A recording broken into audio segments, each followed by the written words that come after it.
In this video, we're going to learn about the historical context of how the theory of evolution was devised by Charles Darwin. Let's begin by looking at the tree of life. This is a kind of a simplified view of the evolutionary tree of all living things on Earth, and you can see the star shows you where you are as a human being. We're part of the animal kingdom.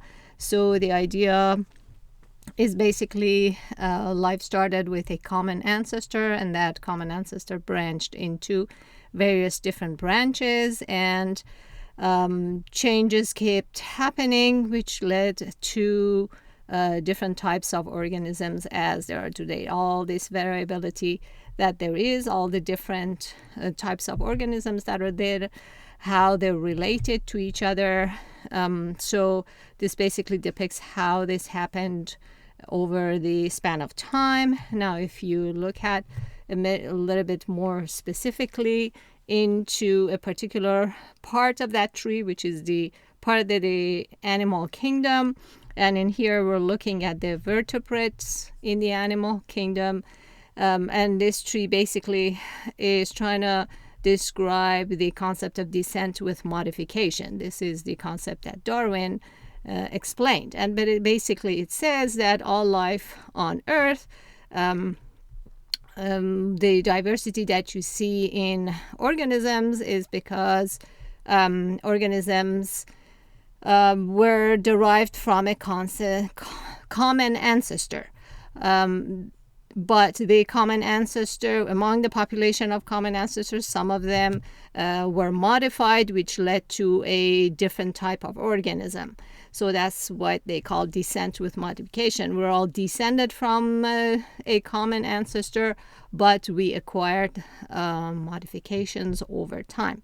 So more specifically, for this vertebrate branch of the evolutionary tree, there was a common ancestor that developed vertebrates, but then among those common ancestors that had vertebrates, some of them developed a bony skeleton, some of them didn't. So then the bony skeletal group is here, and all of these organisms that have a bony skeleton, they have this common ancestor that is common. Now, among the common ancestor, some of them developed forelimbs, some of them didn't. So then all these organisms that have four legs have a common ancestor, which is sitting here. And then among the four-legged ones, some of them developed amniotic egg, and some of them didn't. So therefore, that separated amphibians from the rest of these organisms. So on and so forth. So let's talk about the history of development of theory of evolution. During the time when Darwin published his work, the predominant view about life in society was that Earth is only 6,000 years old and changing. Organisms were created as they are and are unchanging. So organisms, it was thought that they were created 6,000 years ago, and they were created such that they were perfect for their environment. Now, at times where observations made that showed that fossils of organisms in the past looked different from the ones we see today, the way that it was justified to be able to kind of satisfy these requirements was that, some philosophers suggested, catastrophic events happened and basically wiped out some forms of life that lived in the past. So the reason that we are different from fossils is because something happened and just wiped out that it was any different. Now, Darwin's ideas obviously challenged all of that and basically showed that they were wrong. So let's talk a little bit about Darwin. Darwin, as a young boy, was really interested in plants and animals, and he was a young naturalist. But he was really interested in studying nature, but his father had different ideas for him, so he sent him to medical school. And when he went to medical school, he basically didn't like studying medicine at that time. molecules that will put people to sleep while doing surgery had not been developed, so he just found that really gruesome, and he just decided to go to university and become a clergyman. And it wasn't really unusual for people who studied religion to also pick up some sciences. And while he was studying at a university, his botany professor recognized a special desire and talent in him to study nature, so he recommended that he goes on the H.M.S. Beagle ship, which was going around a tour around the world, and that offered Darwin an opportunity to really take samples and study nature. And during this 5-year journey, Darwin was able to collect samples and make observations and do a lot of reading and thinking, which was instrumental in him developing his ideas. So this is a map of Darwin's travels on HMS Beagle. It kind of started here, and then these arrows shows you all the different trips that he made, and some of the important observation that he made was these set of islands around the Galapagos, which are called Galapagos Islands, which is off of Ecuador in South America. So let's take a look at the timeline of discoveries and ideas that influenced Darwin's ideas. And some of these ideas started even before Darwin was born.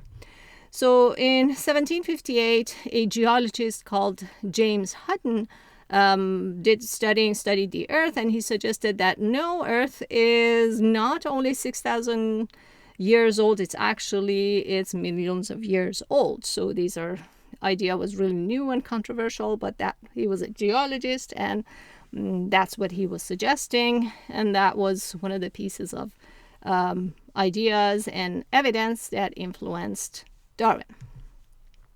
Then an economist called Thomas Malthus, he developed ideas about what happens to human populations where there's just too many of them. And basically, he said, because when there are too many people, because of competition for resources, not everyone is going to be able to survive, and overpopulation leads to death. And he kind of presented it as a natural consequence of overpopulation. And this was an idea that really influenced Darwin with respect to developing his natural selection ideas.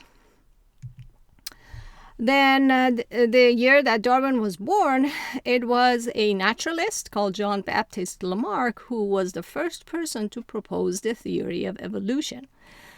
Now, it is always thought that the theory of evolution, and remember this is a scientific theory, not just a hunch, the theory of evolution, it is always thought that Darwin was the first person who developed it, but it's actually John Baptist Lamarck who was the first person to suggest that the organisms that are in the past and the ones that are currently exist, the reason they are different from the past is because over many years, organisms change, and then they send the new organisms that arise in the next generations, they inherit those changes. And he called it the mechanism that he proposed, he called inheritance of acquired characteristics, which even though he was the first person to correctly propose the theory of evolution, but the mechanism that he proposed for it was not correct. And then the person who actually proposed the correct mechanism was Darwin. So then between 1831 and 1936, Darwin went through this worldwide trip and collected his ideas, and he kind of talked about his ideas and findings within the scientific community, but he never really published widely his ideas because it was really controversial. It was actually would be considered blasphemy.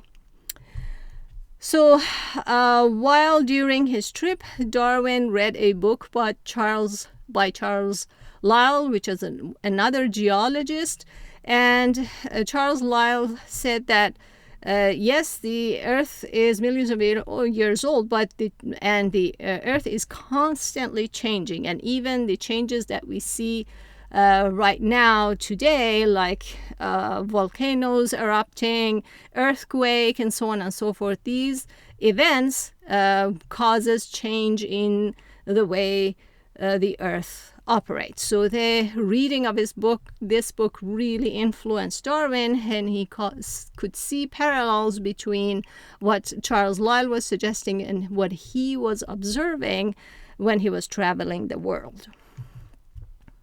So while Darwin is keeping his ideas within the scientific community and giving talks and stuff, he develops a reputation within the scientific community about being an expert in this field.